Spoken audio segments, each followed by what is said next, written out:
कल हमने 14 चैप्टर पढ़ा था, जिसमें पहले हमने देखा था कि कैसे स्टार्ट होती है इनिशियल। हम बहुत सारे रूल्स एंड रेगुलेशंस फॉलो करते हैं टू इनिशिएट आर भक्ति। सबसे पहले बेस हमारा फेथ क्रिएट होता है, फिर हमको एक्स वाई जेड बहुत सारे रूल्स एंड रेगुलेशंस फॉलो करने पड़ते हैं, पूरी विधि विधान फॉलो करने पड़ते हैं ताकि हम एक परफेक्ट स्टेज पे पहुंच जाए। फिर हमने एक स्टेज देखा था लव, कॉन्जुगल लव से हम भक्ति एक्सप्रेस करते हैं। प्योर लव वाली जो डिवोशनल सर्विस रहती है वो बहुत एडवांस स्टेज रहता है हमारी भक्ति का। 14 चैप्टर में कल हमने देखा था कि अब स्टार्टिंग तो हो गई है प्योर डिवोशनल सर्विस की, तो क्या क्या उसके स्टेजेस रहते हैं। फॉर एग्जाम्पल हमने देखा था रुद्ध स्टेज होता है, देन अनिरुद्ध स्टेज आता है, और 14 चैप्टर में ही हमने ट्रांसेंडेंटल क्वालिटीज देखी थी कि कृष्णा की 64 क्वालिटीज कौन कौन सी हैं, कौन सी 4 ऐसी क्वालिटीज हैं जो डिफरेंट एक्स्ट्रा हैं कृष्णा में। और राधा रानी की भी हमने बहुत सारी ट्रांसेंडेंटल क्वालिटीज देखी थी। फिर हमने देखा था कि कैसे चैतन्य महाप्रभु सनातन गोस्वामी को इंस्ट्रक्ट करते हैं कि कृष्ण कॉन्शियसनेस टेम्पल्स में कैसे स्प्रेड करना है, कैसे टेम्पल्स को कंस्ट्रक्ट करना है, क्या प्रोसेस है पूरा, writing of books, proper knowledge दी थी उनमें सनातन गोस्वामी को कि वो कृष्ण कॉन्शियसनेस को आगे प्रोपगेट करें। फिर हमने देखा था कि 12th चैप्टर जो है भगवत गीता का, उसमें बताते हैं कि कौन सा परफेक्ट स्टेज कहलाता है, कौन कौन सी चीजें हैं जो हमको बताती हैं कि okay if you are following these things then you are on the perfect stage. फिर हमने देखा था कि स्पिरिचुअल यूनिवर्स में कौन कौन से प्लानिटरी सिस्टम है, शिवलोक, फिर देवी लोक, देन हमारा वैकुंठ आता है। फिर हम देखते हैं कि 14 चैप्टर में हमको बताते हैं कि एक्चुअल जो क्रिएशन है, इनकारनेशन है लॉर्ड कृष्णा का, वो कैसे हुआ। तो अब हम स्टार्ट करते हैं 15th चैप्टर से।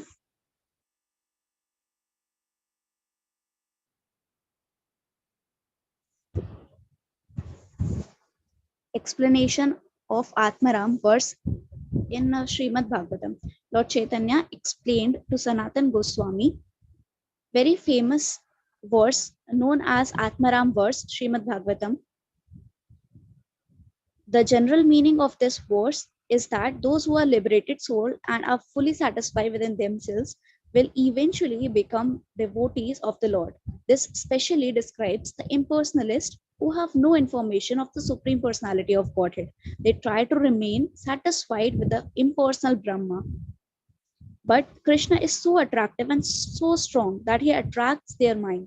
This is the purport of this verse. Lord Chaitanya has previously explained this verse to the greatest Vedantist, Sarvabhauma Bhattacharya. Sanatan Goswami, after taking lessons from Lord Chaitanya, referred to this incident and prayed to the Lord to again explain the Atmaram verse. Srila Krishnadas Kaviraj, the author of Chaitanya Charitamrita, appreciating the Lord's explanation of Atmaram verse, has glorified Lord Chaitanya in a prayer. Anmol Mataji, you can read. Sanatan Goswami fell flat at the feet of Lord Chaitanya and requested him to explain the verse as he had formerly explained it to Sarvabhauma Bhattacharya. Sanatana expressed his eagerness to hear the same explanation in order that he might be enlightened. When the Lord was thus requested by Sanatan, he replied, I do not understand why Sarvabhauma Bhattacharya so much appreciated my explanation. As far as I am concerned, I don't even remember what I said to him. But because you are asking this of me, with the help of your association, I shall try to explain whatever I can remember. Thus, the speaker and the audience are very intimately connected. The speaker is enlightened by the presence of the audience. The speaker or master can speak very nicely on transcendental subject matters before an understanding audience. Therefore, Lord Chaitanya said that he did not know how to explain the Sanskrit verse, but that since he was in the association of Sanatan, he would try to explain it. The Lord then went on to point out that there are 11 words in the Atmaram verse. Atmaramah cha munayah nigrantah api uru krame kurvanti ahatukim bhaktim ittam bhuta gunah harihi. The Lord then began to explain each and every one of these words. As far as the word Atmaram is concerned, the Lord explained the word Atma means the supreme absolute truth, the body, the mind, endeavor, intelligence, conviction, and nature. The word aram means enjoyer. Therefore, anyone who takes pleasure in the cultivation of knowledge of these seven items is known as Atmaram. Later, the Lord would describe the different kinds of Atmaramas or transcendentalists. As for the word Muniyah or Muni, those who are great thinkers are called Munis. Sometimes the word Muni is also applied to a person who is very grave. Great sages, great austere persons, great mystics, and learned scholars are called Munis.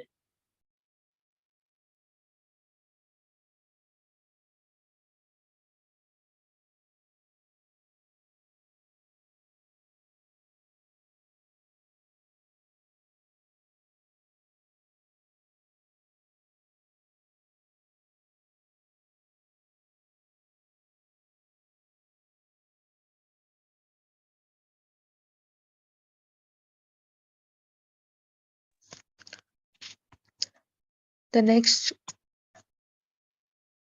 the next word Nirgrantha indicates freedom from the bondage of illusion. Nirgrantha also means one who has no connection with spiritual injunctions. Grantha means revealed scriptures, and Nir is an affix which is used to mean no connection, constructing, and also prohibiting. There are many instructions for spiritual realization, and persons who have no connection with such spiritual injunctions are known as Nirgrantha. There are many people who are foolish, low born, and misbehaved, and who have no entrance into the revealed scriptures and injunctions, and therefore they are called Nirgrantha. Before the word Grantha can also mean collected riches. The word Nirgrantha also indicates a poor man bereft of an riches bereft of all riches, who is attempting to collect riches. The word Urukrama is used to indicate a highly powerful person, since the word Krama is used to indicate the act of stepping. The word Urukrama also indicates one who can step forward very far. The greatest step forward was taken by Lord Vamandev, who covered the whole universe in 2 steps. Thus, the Supreme Lord Vamandev is also known as Lord Urukrama. The extraordinary feature of Lord Urukrama is explained in Srimad Bhagavatam 2.740.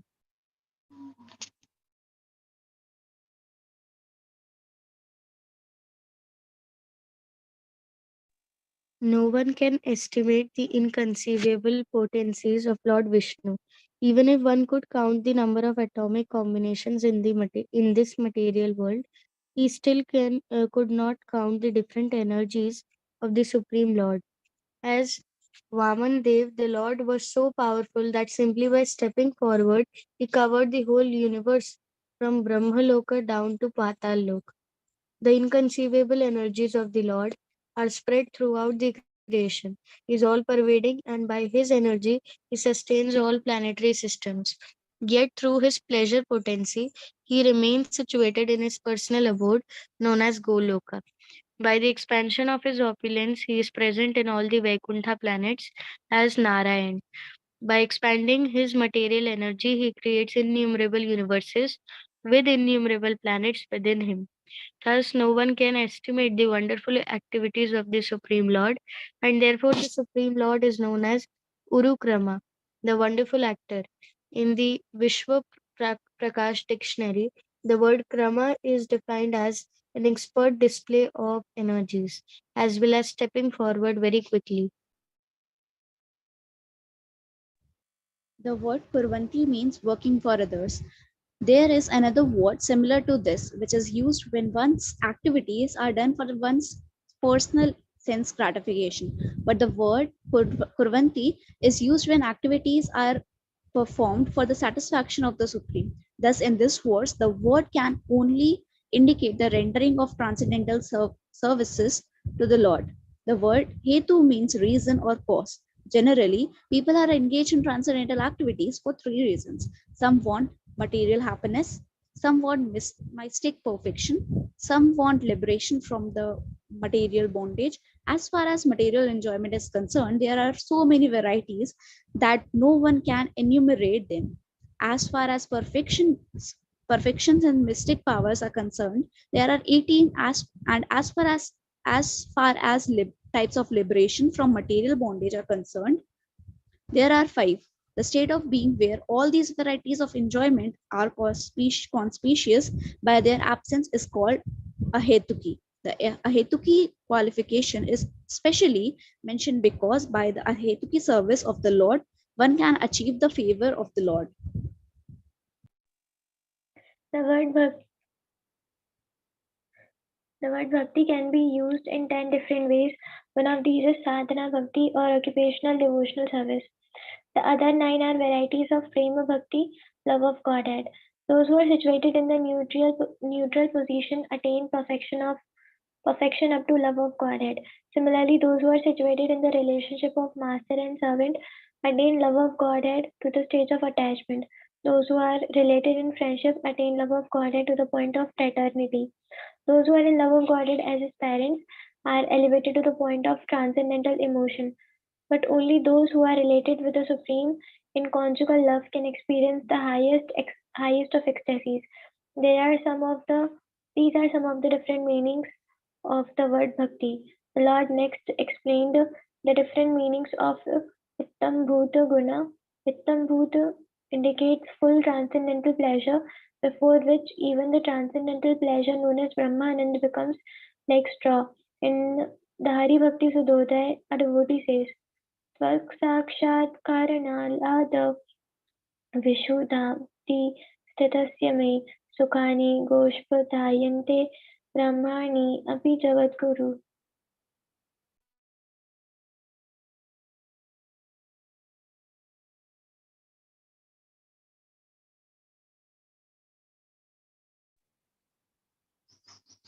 My Lord, O Supreme, simply by understanding you or seeing you, we derive a pleasure so great that the pleasure of Brahmananda become insignificant.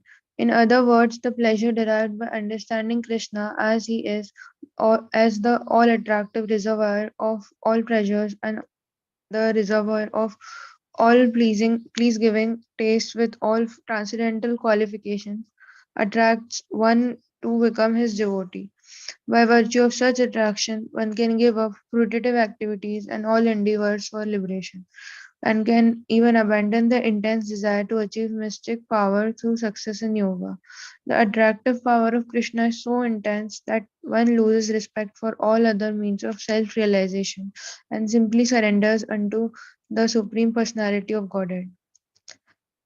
Next, the Lord explained the word guna.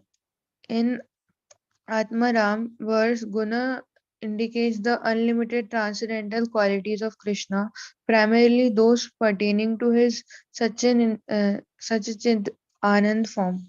In his transcendental blissful knowledge in eternity, he is fully perfect, and his perfection is increased when he is controlled by the attention of his devotee. God is so kind and merciful that he gives himself in exchange for the devotional service of the devotee.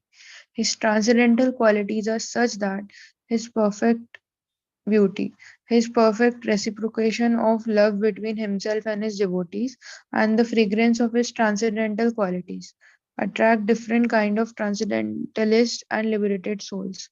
For example, Krishna attracted the mind of Sanak and the other Kumaras simply by the aroma emanating from the flowers offered to him, and he attracted the mind of Sukadeva Goswami by his transcendental pastimes. The minds of the damsels of Vrindavan were attracted by his personal beauty. Rukmini's attention was attracted by his bodily features and transcendental qualities, and the mind of the goddess of fortune was attracted by his flute playing and other transcendental features. In this way, Lord Krishna attracts the mind of all young girls. He also attracts the mind of elderly ladies by his childlike activities, and the minds of his friends by his friendly activities. When he appeared in Vrindavan, he even attracted the birds, beasts, trees, and plants. Indeed, everyone became attracted in love and affection for Krishna.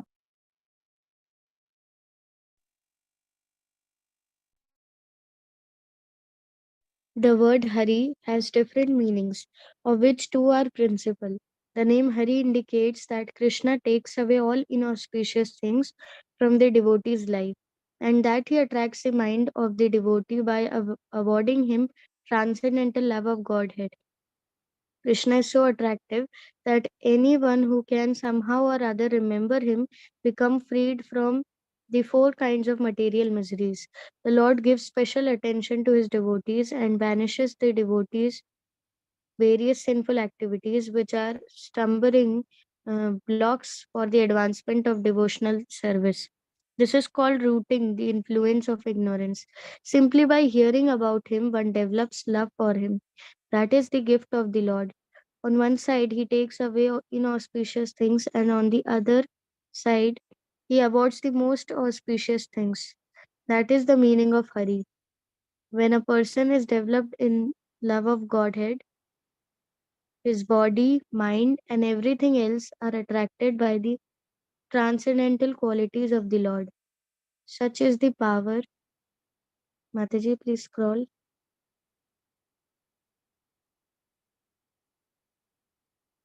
Such is the power of Krishna's merciful activities and transcendental qualities. He is so attractive that out of transcendental attachment to him, a devotee will give up all four principles of material success: religiosity, economic development, regulated sense gratification, and salvation. The words api and cha are adverbs and can be used for virtually any purpose. The word Brahma means one who has attained the supreme perfection of material existence. Brahman means one who has attained the supreme perfection of material existence. Api The words api and cha are adverbs and can be used for virtually any purpose. The word cha or and can render seven different reading to the whole construction. The Lord thus established the import of the 11 words in the Atmaram verse, and then he began to further explain the words as follows. The word Brahman means the greatest in all respects. The Lord is the greatest in all opulences. No one can excel him in wealth. No one can excel him in strength. No one can excel him in fame. No one can excel him in beauty, in knowledge, in renunciation. Thus, the word Brahman actually indicates the supreme personality of Godhead, Krishna. In the Vishnu Puran 1.12.57, the Lord Brahman, the word Brahman is said to indicate the greatest of all, the supreme Lord who as the greatest expands with no limit. One may conceive of Brahman's greatness, yet this greatness grows in such a way that no one can estimate how great he actually is. The supreme personality of Godhead is realized in three aspects, but but they are all one and the same. The absolute truth, the supreme personality Krishna, is everlasting. In Srimad Bhagavatam, it is said that he exists before the manifestations of this cosmic world, that that he exists during this continuance, and that he continues to exist after its annihilation. Therefore, he is the great soul of everything. He is all pervading and all witnessing, and he is the supreme form of everything.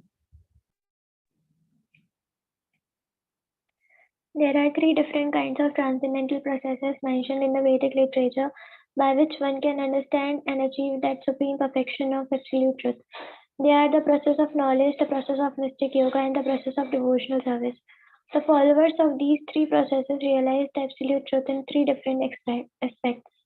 Those who follow the process of knowledge realize him as impersonal Brahma.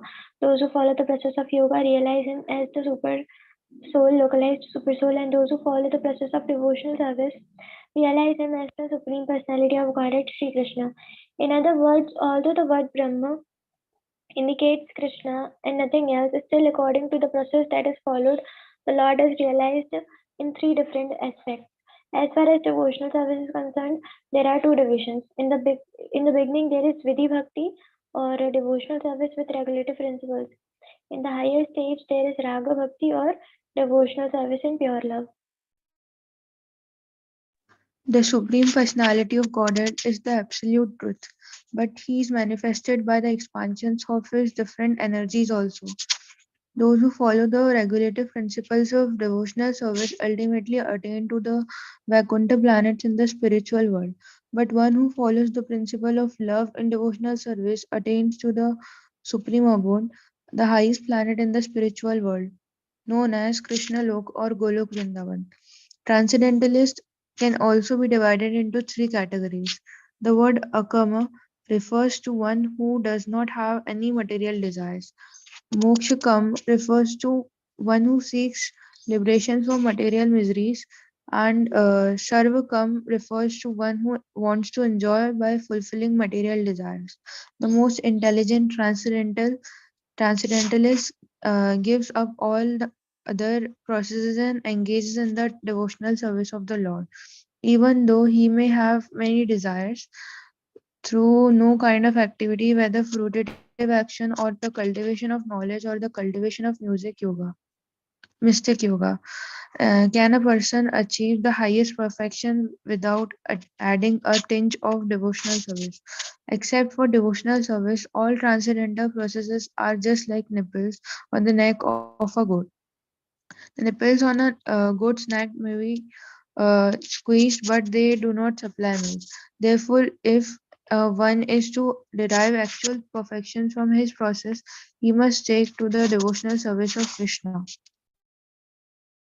In the Bhagavad Gita 7.16, Lord Krishna states, Chaturvidha bhajante mam jana sukritinarjuna partho jigyasur artharthi jnani cha bharatarshava. O best of the Bharatas, four kinds of people with very righteous backgrounds take up devotional services to me.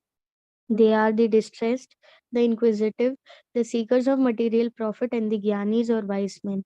Out of these four, those who are distressed and those who desire wealth are called sakam devotees, devotees with material desires, whereas the other two, the inquisitive and searcher for wisdom, are moksha kama devotees, seekers of liberation.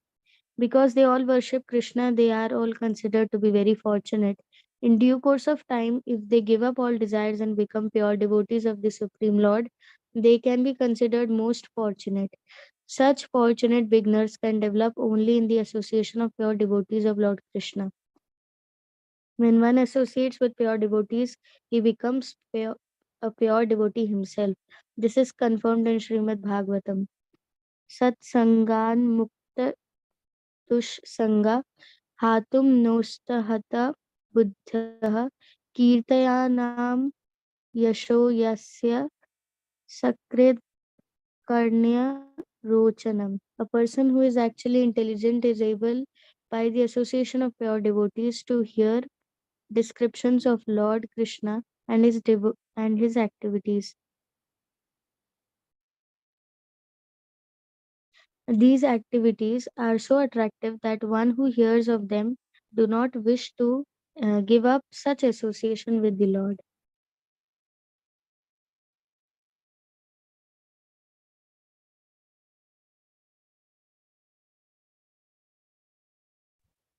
Except for the association of pure devotees, all association is Kaitava or cheating.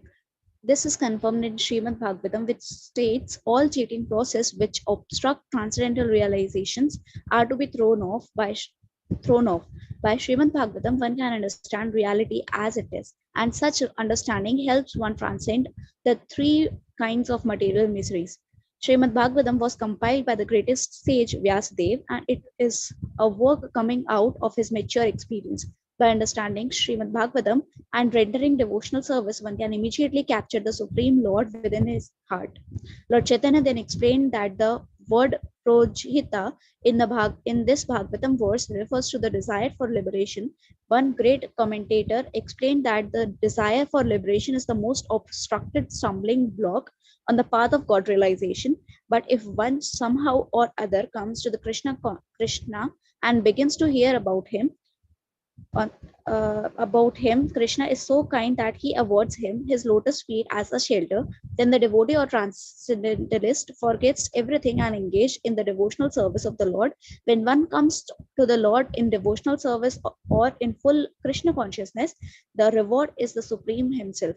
Once engaged in the Supreme, one one no longer asks for anything as do the distressed man, and he who desired material possessions, the association of pure devotees, the causeless mercy of the Lord, and the devotional service itself, these three act so wonderfully that one can give up all the other activities and become absorbed in Krishna, whether one is distressed in want of material possessions or inquisitive, or if one is a wise man cultivating knowledge.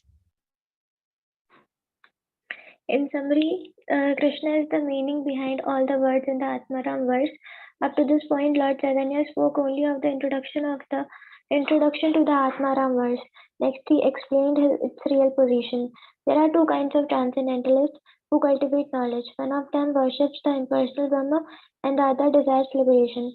The Brahman worships or monist are further divided into three categories: the neophyte, one who is absorbed in Brahma realization, and one who has actually realized himself as Brahma. If devotional service is added, the knower of Brahma can then become liberated. Otherwise, there is no possibility of liberation. Anyone who is fully engaged in devotional service in Krishna consciousness is understood to be already realized in Brahma. Devotional service is so strong that one is attracted to Krishna even from the platform of Brahma worship. The Lord affords the devotee the perfection of a spiritual body, and the devotee eternally engages in the transcendental service of Krishna.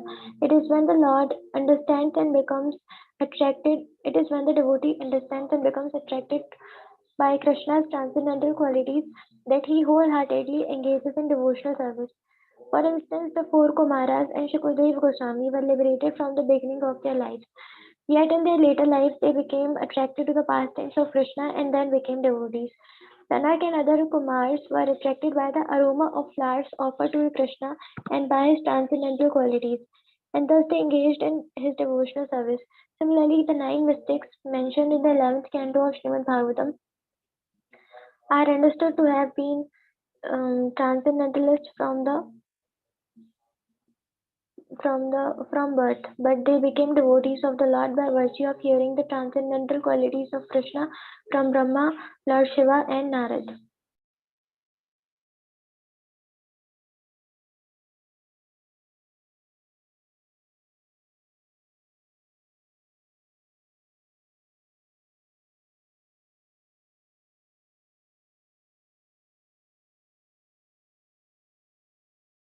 Mataji's screen is not visible.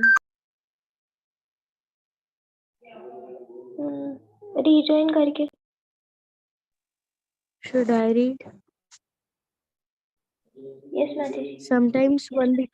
Sometimes one becomes attracted to Krishna and his transcendental qualities simply by looking upon the beautiful features of his transcendental body.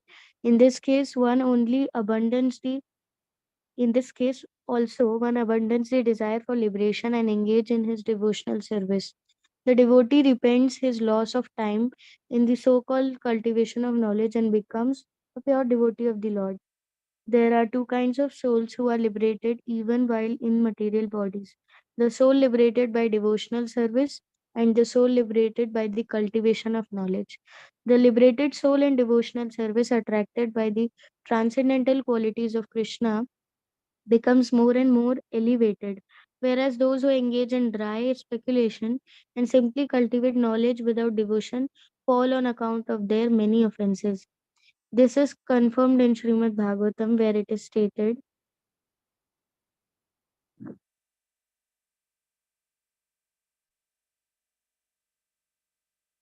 O Lord, the intelligence of those who think themselves liberated, but who are without even a touch of devotional service, is not pure.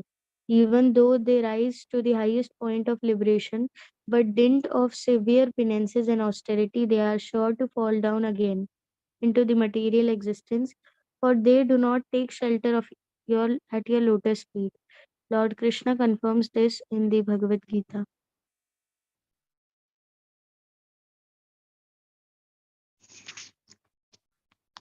One who is actually situated in Brahman realization is fully joyful, has no reason to lament or desire anything, and is equal to everyone.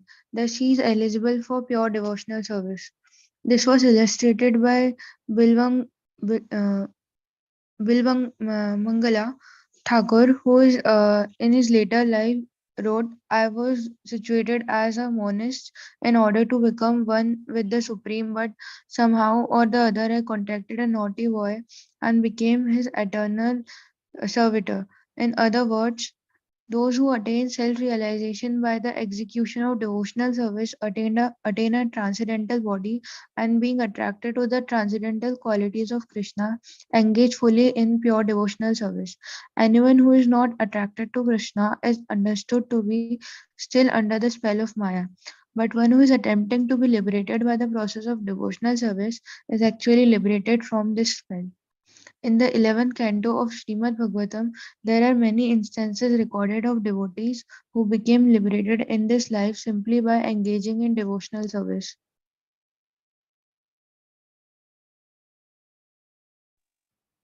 Okay, so now we can start with Guru Vandana.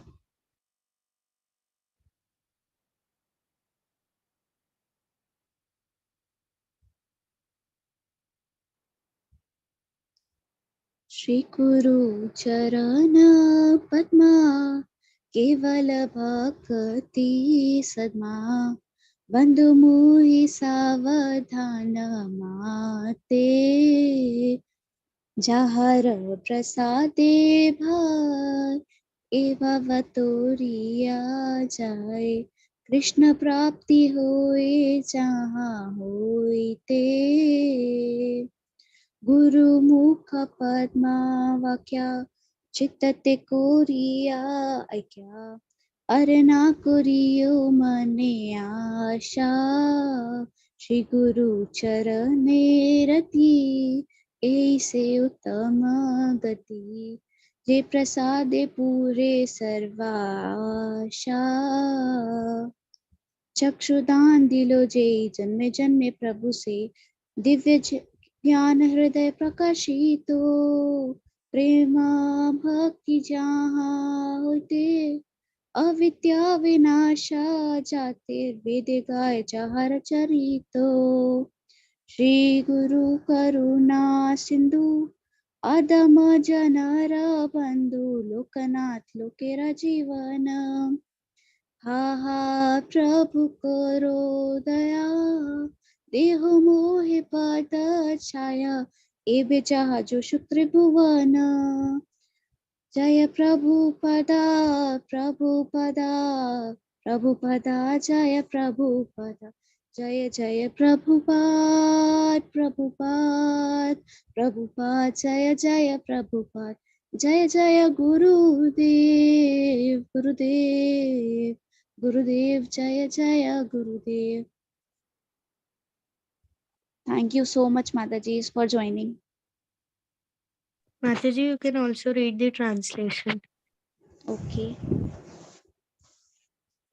The lotus feet of the spiritual master are the only way by which we can attain pure devotional service. I bow to his lotus feet with the great awe and reverence. By his grace one can cross the ocean of material suffering and obtain the mercy of Krishna.